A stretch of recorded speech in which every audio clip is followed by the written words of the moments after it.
those who take Hustler Fund loans are actually repaying. Yet we see every year during the budget making process more funds being allocated to the same fund. Don't you think that the recommendation by KHRC to do away with the fund altogether should be something that we should consider? Or do you feel that the Hustler Fund is actually beneficial? First of all, I would applaud Kenyans for having the knowledge about what is happening in this country. You see, I'm looking at what World Bank did to Kenya. It gave it a green card for economic rating and put it in a better position. And this was because they were saying there's a positive economic increase. They are looking at resilient agriculture. They're looking at remittances. They're looking at e-commerce and trade. They're looking at improved competitiveness, and they're also looking at diversification of efforts. But you see, the main challenges that are in Kenya right now that are making us not to be in a better position economically is that there's that borrowing so much. We have a debt vulnerability. Kenya borrows a lot of money. And also we are looking at accountability, and then there's policy uncertainty. You see, Kenya people in this country, someone can just wake up in the morning and they say something, and something becomes a law. So there's a lot of uncertainty, policy uncertainty in Kenya. So I feel like these Hustler Fund should just be done away, because I'm looking at borrowing 100 to 1,000 shillings. Is that money really enough to empower a Kenyan youth who has a degree? Because we're looking at a big number of Kenyan youth who have gone to school. They have degrees. And even if they don't have degrees, some of them have diplomas, some of them have certificates. We are dealing with an educated society of youth. So I am looking in this perspective, what can 500 or 1,000 do to these kind of people?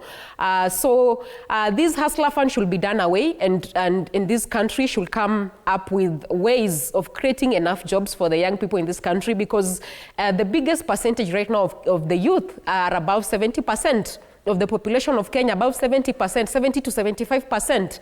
So if this is the biggest population of Kenya and it is unemployed, and we are here saying that we are doing well economically, and even World Bank is giving us a green card for economic rating, and the president has really talked about this all the time. He has said that this is a good thing for World Bank, but we are not doing well economically because most people are unemployed. There's no business. There's no cash flow. Mm-hmm. If there's cash flow in the system, and we are seeing that people are doing well and economically, then this is good. But if we are bringing in policies and we are coming up with things like Hustler Fund, which cannot empower the common mwananchi well, I feel like this should be done away, and we should just come up with ways to empower people in a good way. All right. Yes. Vitalis, the president, in defense of Hustler Fund, said that the fund has actually disbursed over 72 billion shillings to 26 million Kenyans.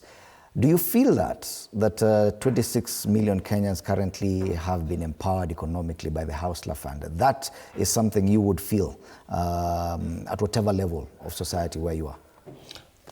Let me comment on that Hustler Fund. You know, it's very funny that the guy, the CS, Mr. Oparanya, who was the other time in opposition telling Kenyans not to pay back the Hustler Fund, saying that it's a form of corruption for this government. It's funny that he's now in that docket. Actually, you know, the Hustler Fund was meant for the lower class in terms of how they can improve their businesses. But you find this lower class, the only limit that they can access is less than 1,000 shillings. Mostly 500. So with 500, there's no business you can do in this country with 500 shillings, the way Ken Babu has explained. You know, so Hustler Fund should be scrapped off. And in the current budget, you find that the Hustler Fund has been reduced. The money has been reduced to a lower margin, meaning that the Hustler Fund is not working. So for me, I echo the fact that we need to scrap off this Hustler Fund. None of you has come across anyone who has benefited from the Hustler Fund? No one has benefited. You can do TV47 can run a poll. Just ask random questions. How many Kenyans have benefited from Hustler Fund? You will not get any. Let me tell you, Fred. Hustler Fund, in fact, those who have taken Hustler Fund, has borrowed Hustler Fund, they are not borrowing because there's something beneficial. Yeah. There's a feeling that this is our money and the government has stolen from us enough. Now it is time to take this money and eat it. Because anyway, even if you take it, what are you going to do with it apart from eating? Get that? Yeah. So, Fred, Hustler Fund is a crime scene. E-Citizen is a crime scene. Kenya Kwanza is a chief lead crime scene. So this country is under serious threat, economic, politically, and social threat in the regime of Kenya Kwanza. That's why Hustler Fund must be kept aside for people, for that money to be diverted into something meaningful. Education, health, get that? Economic empowerment of young people, so that we can have something meaningful. All right. Yes. Actually, Hustler Fund is empowering the middle class and people with money, because the limit is a bit like 3,000, 5,000. So with that amount, you can just go for lunch. I think there's nothing you can do, because the middle class, you cannot start a business with 3,000 shillings. Yeah. You just buy coffee and and kuku at Java and you're good to go. Those who equate this Hustler Fund to this money being dished out through the economic empowerment programs that the Deputy President is running, do you feel that none of these efforts is simply intended to empower anyone? It's purely political intentions. Let me weigh in on that, Bwana Fred. The economic empowerment that is happening across the country. You see, for me, I like working with tangible evidence. You are these are a TV station, a media house, and you guys report. Have you come across any woman who have done something meaningful with the money collected from those economic empowerment?